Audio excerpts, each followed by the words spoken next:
Hey guys, pardon my stomach if you can hear it growling. Welcome back to my channel. This is Melanie with Swim Against the Current. I am really frustrated today. I've been trying to use Restream to get a video out to you guys, and for some reason, YouTube and Restream are not communicating. With that being said, I figured I'd do this video the old-fashioned way and just talk about it, and then I'll post some information in the description for you guys to look over on your own.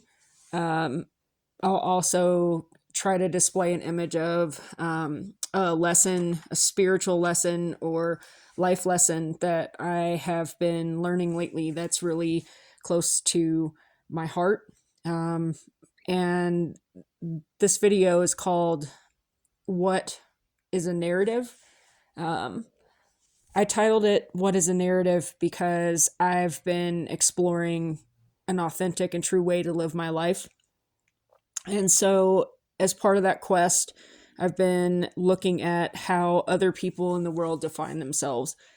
And the major characteristic that I'm seeing, or what I see in most people, is they are adopting an identity based on level one morality, which is learning things in childhood, believing them to be true, trusting your family, trusting the people around you, and keeping up with tradition, or rebelling against tradition, as some might put it, and kind of keeping up with the societal norm or social norms, which is to have the great job, have the great car, have the great house, look your best, be athletic.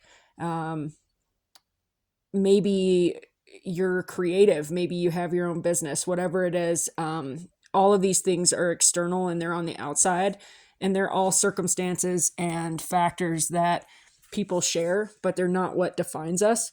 And so that's why I got into this study about narratives, is I wanted to understand how to live without being defined on the outside of me, the things that I'm doing, like my career or my family or the things that I have chosen, and focus more on what is going on internally and what actually rings true for me or is authentic for me and not for somebody else.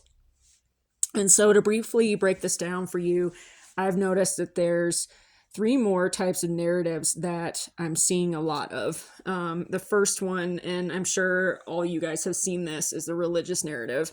A religious narrative is a way to define your circumstances, your life experiences, your choices, your actions, your intentions, your relationships, based on what is accepted in your religion. So you would make your decisions based off of, let's say, if you're Christian or you're a believer, as they call themselves, you would define yourself by scripture or what's in the Bible. Interesting fact about this narrative is that it's really, really socially popular and really, really socially acceptable. I think the last statistic taken for Christians was 2.2 billion in total. Sorry about my street, it's a little loud today. And the other fact that most Christians share, and this was a survey taken in 34 countries, 45% of people say it's necessary to believe in God to be moral and have good values.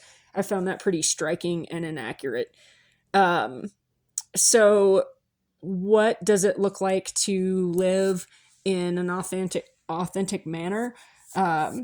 That means to contain light within the soul. And containing light within the soul has a lot of definitions. But the one that stands out to me the most about having an authentic soul is living without the ego, or experiencing, like I said in my last video, basics of ego death, is to have a literal ego death. An ego death, as I have explained in a previous video that I just mentioned the title of, is to strip away layers of things that have been put on us. It is to come to terms with your experiences, your trauma, your former beliefs, who you were, and who you are, because of letting other people define you or thinking that you need to be a certain way because this is an expectation of the people around you. And like I said, that goes back into that socially acceptable narrative. So an ego death is letting go of all of the things that other people use to define you. It's also letting go of the need for external validation and being recognized by other people. People that no longer live for the ego, no longer live to satisfy their flesh, which means they do not look for relationships. They don't look for interactions with other people. They don't look for going out and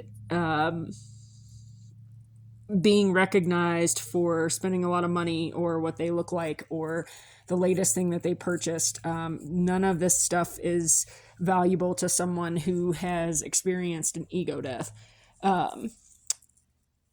Experiencing an ego death, living authentically, living for you means that you are able to define your experience. You're able to define your life. You're able to create you how you want to create you, and you're not letting someone else decide what is morally acceptable based on religion or theology or an ideology or belonging to a group. You are an individual, and you recognize all of these things. You see all of these things in the world, or you observe them, but you don't let them catch on to you and define you. And because of this, a person that lives without ego is genuinely often empathic, genuinely often caring, has more peace, has more love, and is not concerned with, like I said, getting that validation and being recognized in the world externally. Those people, as we know them, are narcissists. And oftentimes, narcissism and religious narrative go hand in hand. I can't think of a time in all of my years believing and being a Christian. I was a Christian for 41 years of my life. And this last year, I've become agnostic because I see that Christianity now is another form of narcissism. People who belong, who are in leadership, are all about the external, and they are not real at all. They are pushing their beliefs on other people. They're trying to get validation from other people. They're trying to get people to live the way that they live, whether that be political views, whether that be how you raise your children, sexuality, lack of accepting small cultural groups, whatever the case is. It's a pretty toxic way to be, and I've seen a lot of that in my experience with being involved with people that are consumed by a religious narrative. I want to put out a warning on my channel that I am not about those things, and you're not going to hear me quote scripture. You're not going to hear me quote anything from the Bible. I'm not here to teach the Bible. I'm here to share psychological perspectives and the things that I'm learning on my journey, whatever that looks like. Yes, I am an agnostic because I can't say that I know something. And so until I know something is true and I believe it 100%, I'm not going to share it. And I'm not going to go try to influence other people to believe me. That is going back to that point that I made of external validation. It's just not that important to me. So anyway, I have some resources that I have read through that helped me construct the chart for narratives. I'm going to post all in the description box below. Take care, you guys, and I'll talk to you next time.